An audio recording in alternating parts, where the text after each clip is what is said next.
if you have an interest in horses and love learning more about horses, the horse industry, teaching, or even managing your own horse business, then you're in the right place.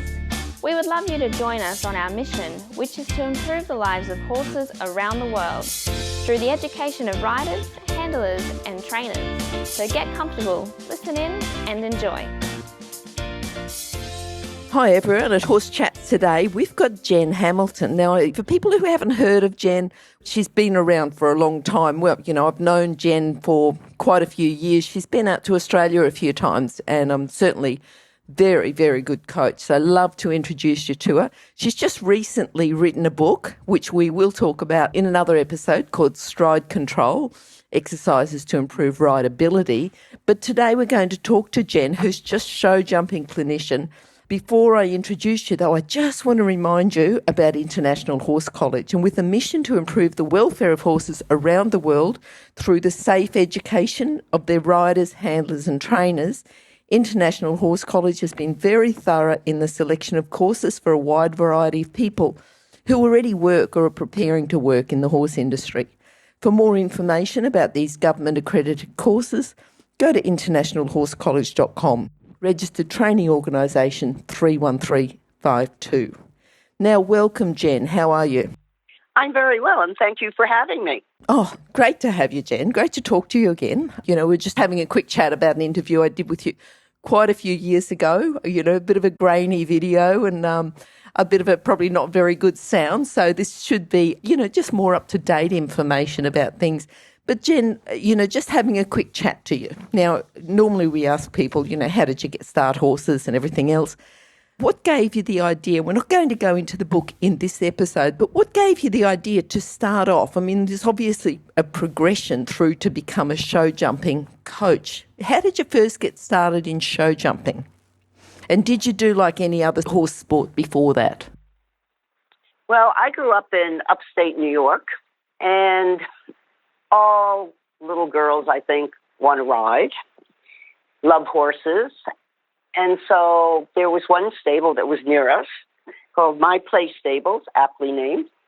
And we went and took lessons there. And it was, I would call it a hunter-jumper stable, in that that was the only discipline that was done around us. There wasn't even pony club. But we learned to do everything with the horses. We were basically at this barn slave labor. Yes, that's not an uncommon story, the whole come and do stuff. But I think it works both ways, because if you're keen on the horses and you want to be there. It was the greatest thing in the world. And, you worked your way up and you learned all about the horses. And those who had a passion for the horses stayed with it. So we were very lucky.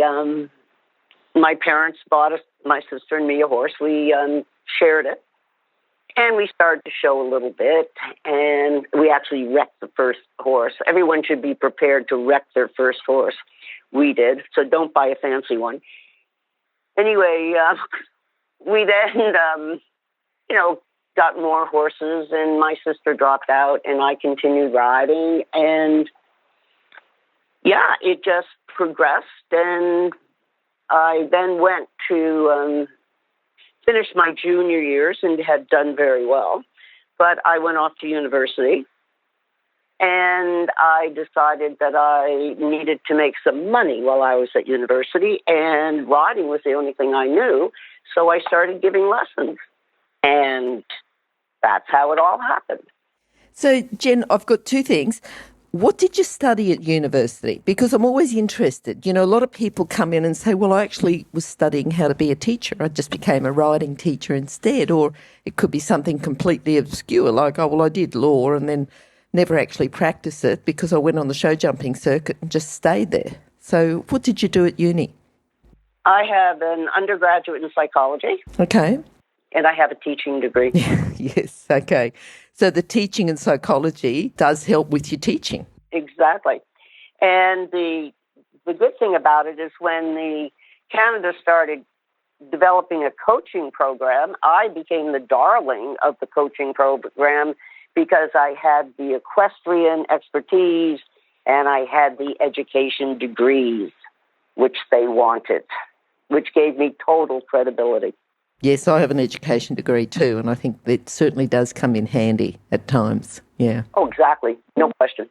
Normally when I get people on, I forgot to tell you at the beginning of the chat, but I'm sure you're going to be able to fill me in, a favourite quote. Do you have a favourite quote that you use all the time, that you use a lot of the time when you're teaching, or something that inspires you, that you just, you might have written on a wall somewhere?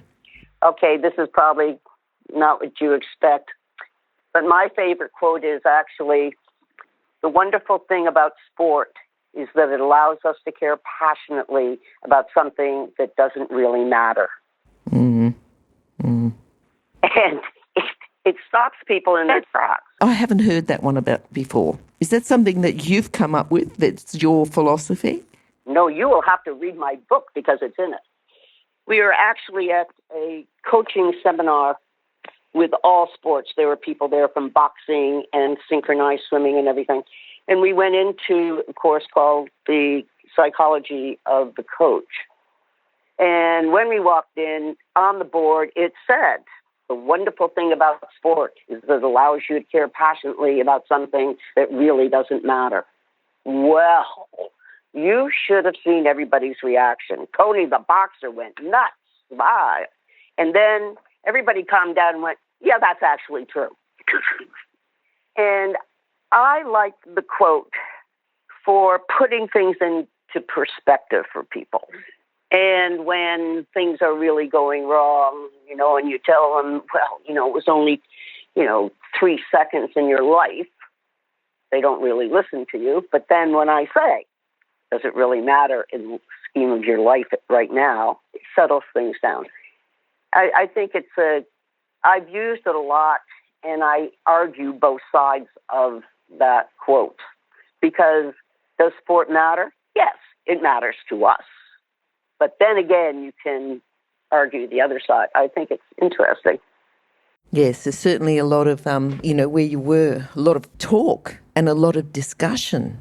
Yeah. But it's also, talking to riders. I mean, it's how many are going to the Olympics? It might matter to the people in the Olympics or, the elite athletes, but most people are amateurs. Keep it in perspective, people. You're doing this as recreation. Yeah. Jen, your books, and now you did start to tell me about, I know you've written a few manuals and about the ideas for books. You started to tell me a story about it actually all happened in Australia. And I said, no, hang on a sec.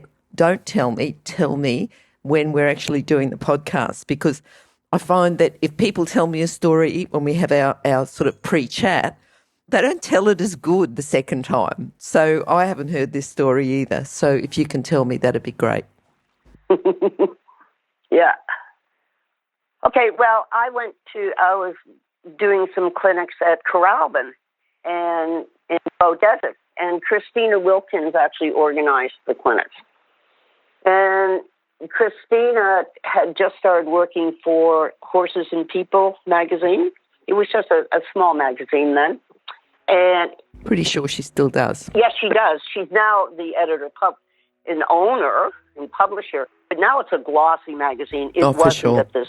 Yep. So anyway, I'd been teaching. I knew Christina, and I had been doing this clinic here. And I came home from the clinic, and I was just so angry because of attitudes. So I wrote this rant that was called, "You want the glory of winning, then take the responsibility for the ride."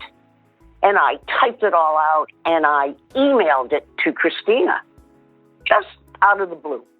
And she looked at this and said, "Hey, this is good." And so they actually published it.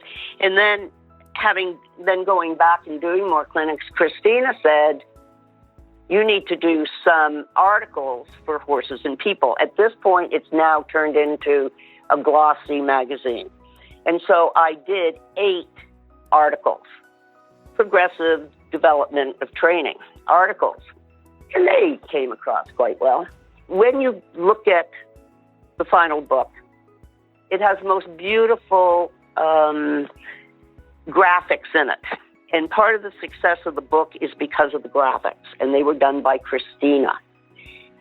And they were done for the original magazine articles. Okay, so we finished doing the magazine articles, and then I don't know how it happened, but it was decided, let's turn it into a book. Well, that sounds quite simple, doesn't it? But it was a very long process. And a book was put together called A Jump Ahead. And it was really quite nice. I mean, it was lovely. It sold well locally and at clinics and this type of thing.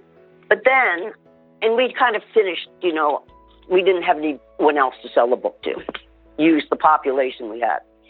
And we didn't have any advertising budget or anything. So on a lark, we sent excerpts to Trafalgar Square Books. And you know what? They liked it and said, we'll publish it. And so they took the whole thing, had me add a few things, and they rearranged the first book into the second book.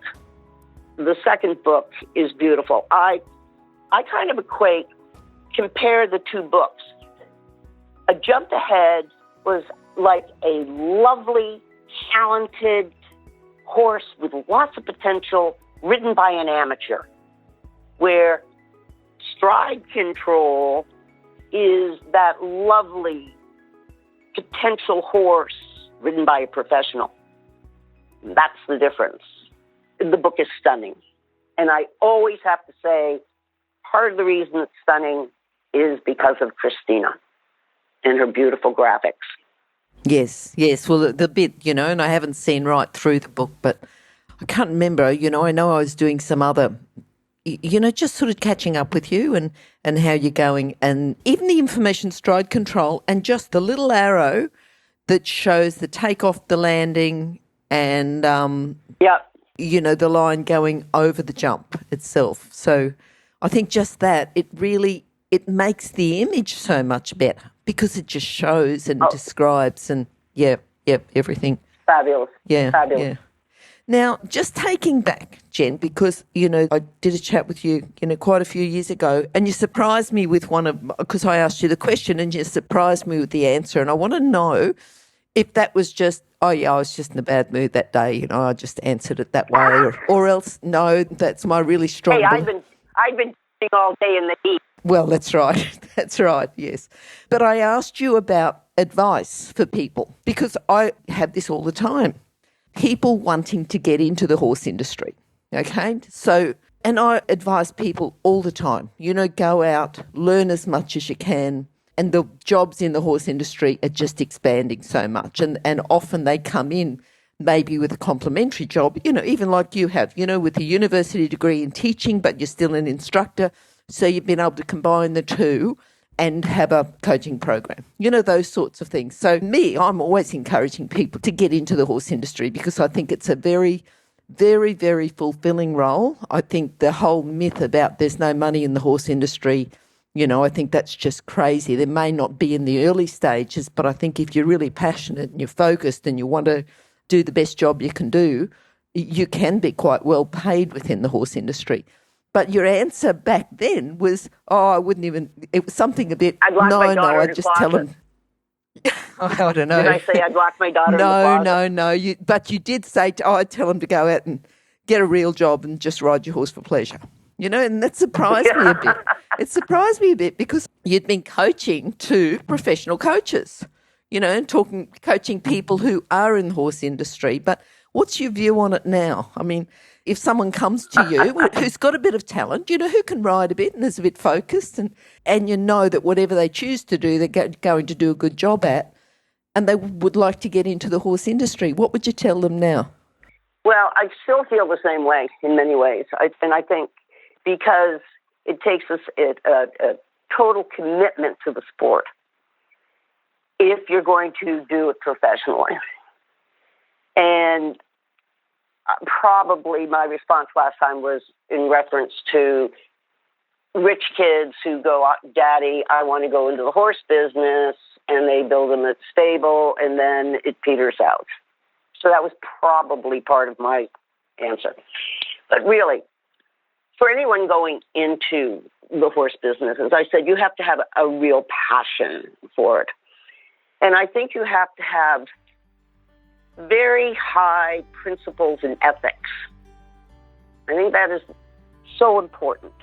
And you have to know them and believe in it, because you can be questioned, or, things can come up, sell a horse here or there. I think your ethics have to be very strong. I think you have to be a person who instills trust in the animals and in the people. And with what's happening now, again, it goes back to high ethics and principles because of what's happening with all this safe sport business that we're having now. I don't know if you know about that. No, just tell us a little bit more.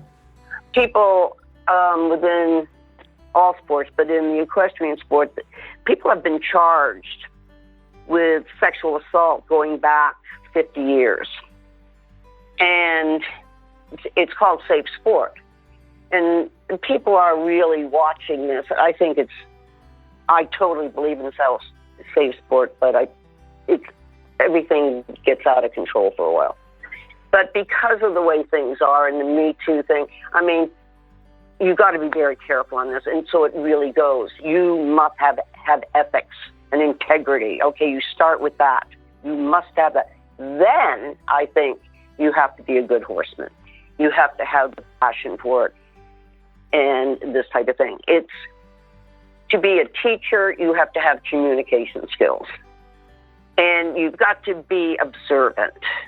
You've got to observe, you've got to care about what you're observing, and then you have to be able to communicate it. Articulate, and be articulate and clear and concise. You hear people teaching, they go, well, you know what I mean. Well, actually, the rider doesn't know what you mean. So, they have to have very good skills. So I'm saying it's integrity. You've got to be observant. You've got to be able to communicate. People have to have trust. You have to be a good listener. And in the end, I think you have to have a teaching system, a progressive teaching system. And I think it's all wrapped up into an ethical, humble person. How is that? I think what you've done is you've described what I think most instructors and coaches are aiming for. So you have that person, and we're all humans. We all have got to aspire to something. And if things do go a little bit wrong, I think you've got to have a really good think about, well, why did it go wrong? Why did it go wrong? Where did it start to go wrong?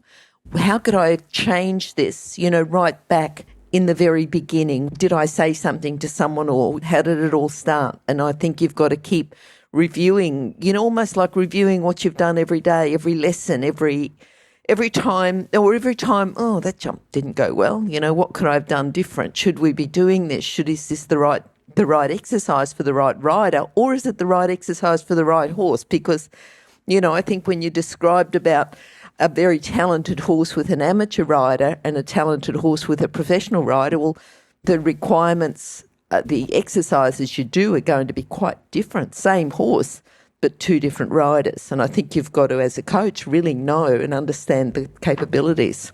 Things have to be appropriate for the level of the student and the horse. And that takes years of experience. I remember last time you asked me what I thought the biggest mistake that young teachers, beginning teachers, do. And my answer was they teach the last thing they learned. Yes. Which is not necessarily a bad thing.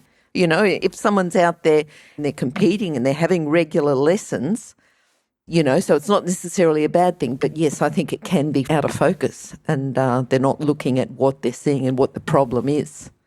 And you have to remember the progression of how people get to that, different. There is a total progression, and that teaching someone to use an indirect rein because you had just learned it is not appropriate for someone else. No, you're right. Yep. But I think if someone is out there coaching and teaching, then they should be continually learning, learning themselves. Oh, there's no question about it. You become stagnant. And the thing is, even if you're not participating in a clinic yourself, going and watching the exercises being done, the way an exercise is described by the clinician. I mean, it's amazing. You can have 10 clinicians. We can all be saying the same thing, but slightly differently. And some people will hear it better from one of those 10. I mean, honestly, I can go to clinics all over the world and people go, oh, I didn't know that. Oh, you're so brilliant. I didn't know that. And I'm thinking, of course you knew that. You didn't hear the person. Of course you knew that. Yeah. This is a two-part question. And, you've taught some pretty good riders and pretty good competitors. But if you were going to say, you're looking at 100 riders, 1,000 riders, what is it? What's the thing that makes a rider stand out that you say, this rider's going to go places? Is it one thing? Is it a couple of things? Well, I think it's a couple of things. The first thing when you see a rider, it's your general impression, the position the rider has. First impression. Then, when you see them doing things, it's how the rider and the horse become one. And that's what it is with good riders. They become one. And to me, it becomes, they have to have this empathy for the horse.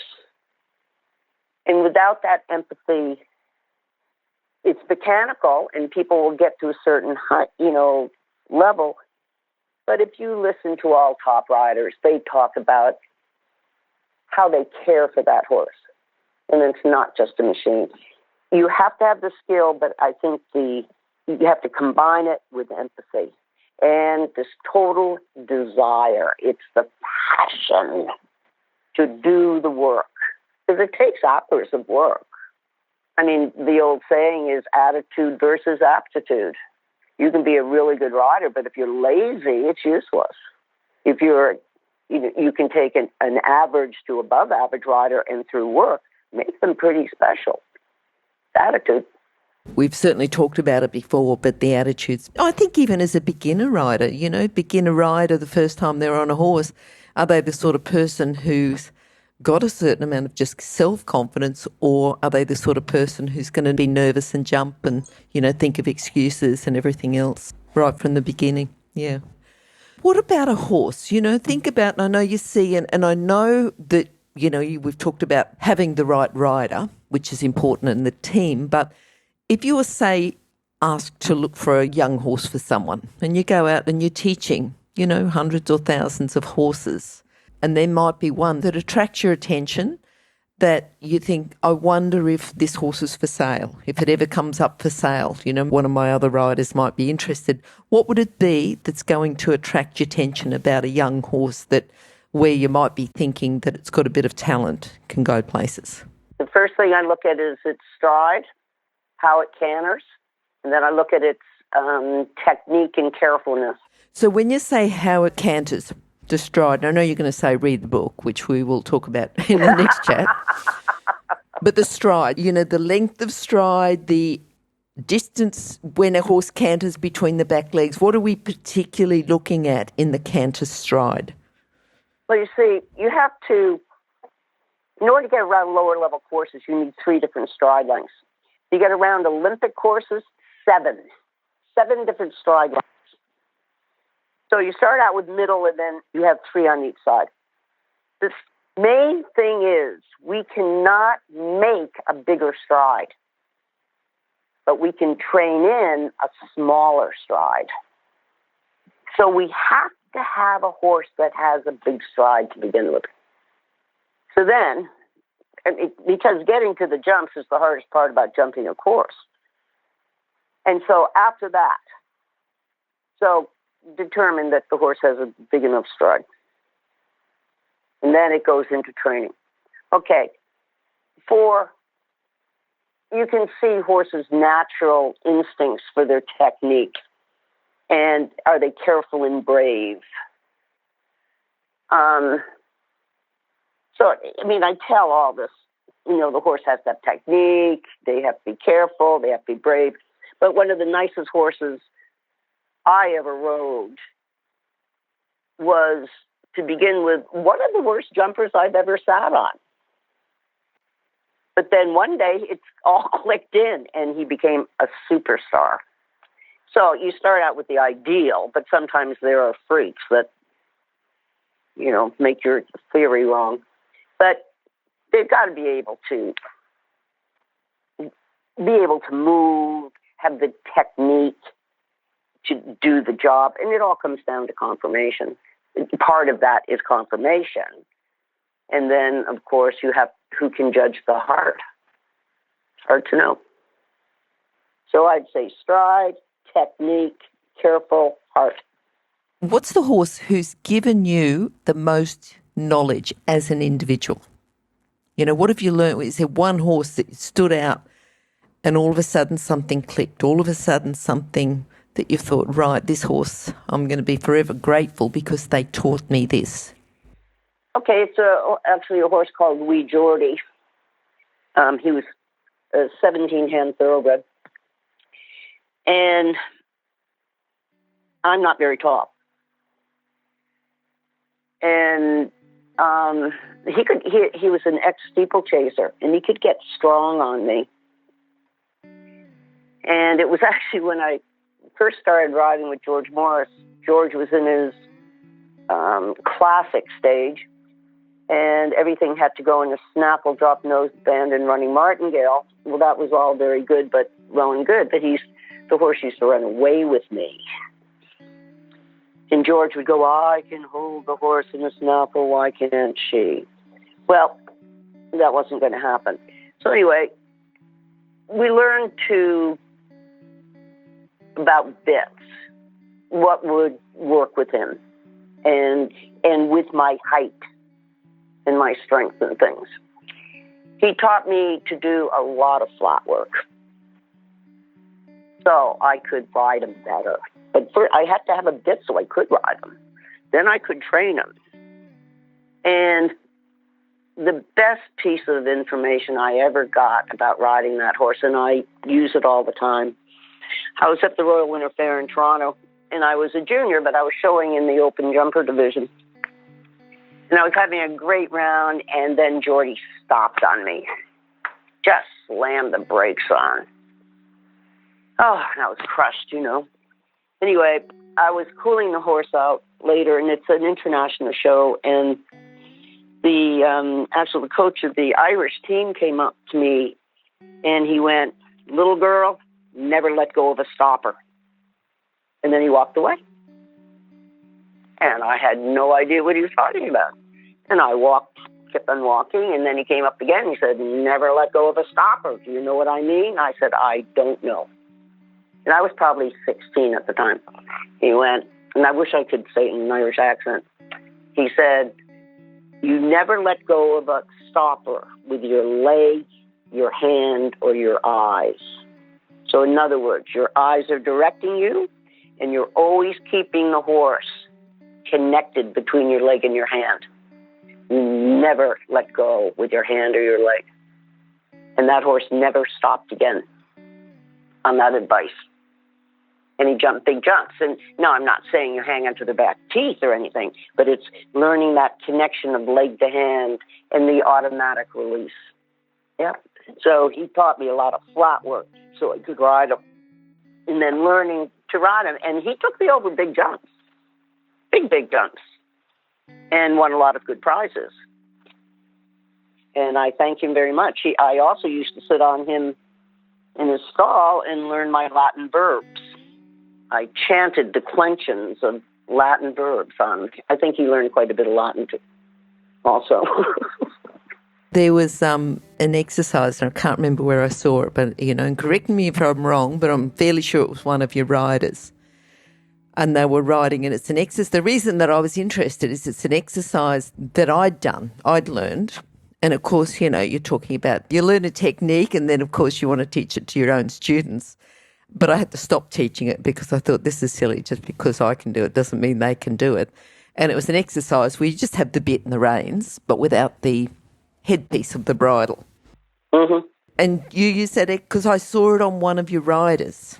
Okay, is that Actually, I don't, but you did see it on one of the pictures. okay? Okay, And the reason that horse is a head shaker, and we couldn't put a bridle on it, so it would only take the bit. But what it does is the exercise actually teaches contact.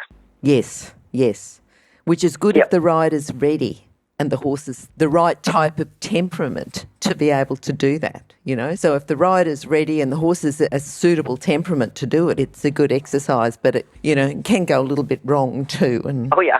yes, so there was a reason, I think, why I stopped teaching it. For sure. All right, now thinking about going out to a clinic, you've got a whole lot of riders that you've never seen before. What's a common fault you see, just that you straight away go, right, is it position, is it something else? What do you work on first up? Is there just something common that you say, this is what we need to work on first? Actually, what I do is I talk to the riders a little bit, and then I tell them I want them to go and warm up a bit on their own with purpose and direction. The purpose is you're going to be jumping a course. So in order to jump a course, you have to go forward, come back, turn left, turn right. I probably should be in your warm-up. So I watch, so they are to have purpose in their warm-up and direction, in that they're not just wandering, they're riding definite figures, and that they're paying attention. And what to me is important, they're paying attention to where other people are. And they're not just this prince or princess, in the ring by themselves. It's very interesting to watch that. You can figure out people quite quickly, actually. Yeah. So when you're looking at this, something to finish off with so that people can go away and go, right, I need to, just check this, just focus on it. Is there something that you could say to them, this is one thing that you need to check and needs to be, we talk about basics, but something that they need to look at or just something to check, they might be fine. I just keep thinking that every time I talk to someone, it's about education, and you've certainly given us lots of education and lots to think about, but is there something that we need to say, focus on this or check this, the next time you're riding? What would that be? I think actually one of the biggest problems is people don't follow directions very well. They only half listen. I call them yuppers. You're giving directions, on what you want to do, and the person's going, yep, and they're not listening.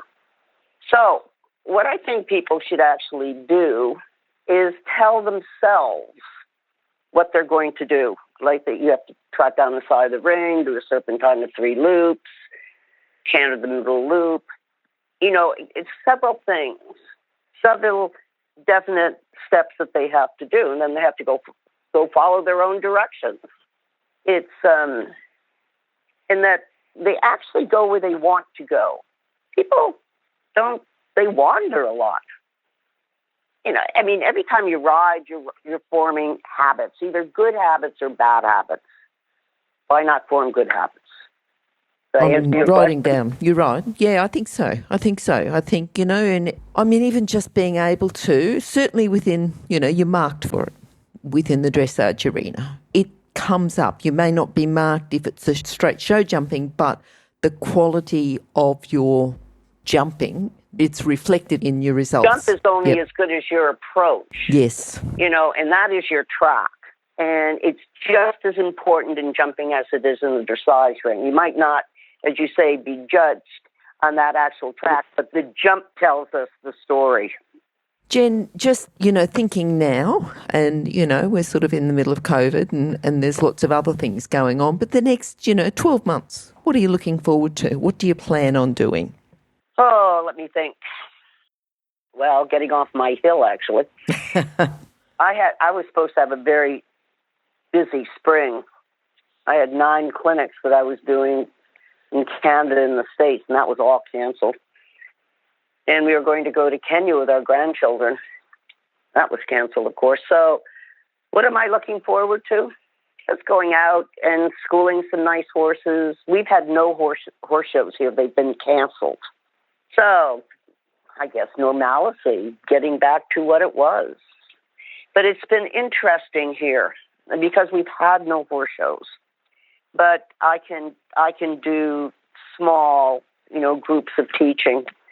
But what I've noticed is people are saying that this COVID lockdown we've been on isn't a bad thing because they've actually started to enjoy their horses again. And the stress of having to compete is gone, and they're actually having fun. They're going out on trail rides. They're going beach riding. They're having fun, and they're remembering why they have the horse. So what am I looking forward to? That people can keep that love of the horse that we all started with and then continue with their showing and things or whatever, but keep remembering why they are doing it. I think that's a really strong message as well, remember why you started, remember yourself as that 10 or 12-year-old girl and the joy that you had just mucking out stables and, cleaning gear. Go back to that again. Yeah. Jen, if people would like to contact you, and we will talk about your book in another episode, but if they're interested in your book or need to contact you to organise a clinic or something, what's the best way for them to contact you? By email. It's Jen, Jen, Hamilton, 60@gmail.com.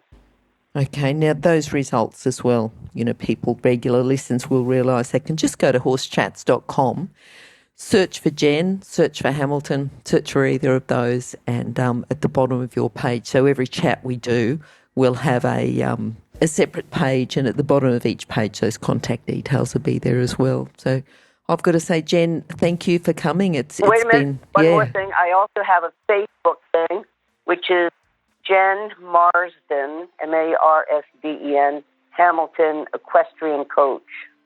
But the problem with that, if you give me a message on that, I don't know how to find them. So if you want to message me, use the email. But if you want to see what's happening, go to the Facebook page. Okay then. All right. Great to chat to you, Jen, and look forward to catching up with you again soon. Okay, I'll talk to you soon then. Bye-bye. Okay, bye now. If you've enjoyed this chat, then please comment, rate and subscribe. If you'd like any changes or recommendations for guests, then please contact us through horsechats.com. And while you're online, have a look at the government-accredited courses at internationalhorsecollege.com. Registered Training Organisation 31352. Remember that our comments and instructions are general in nature and do not take into consideration your individual horses or your individual ability and circumstances. If you enjoyed this podcast, then please leave your comment below.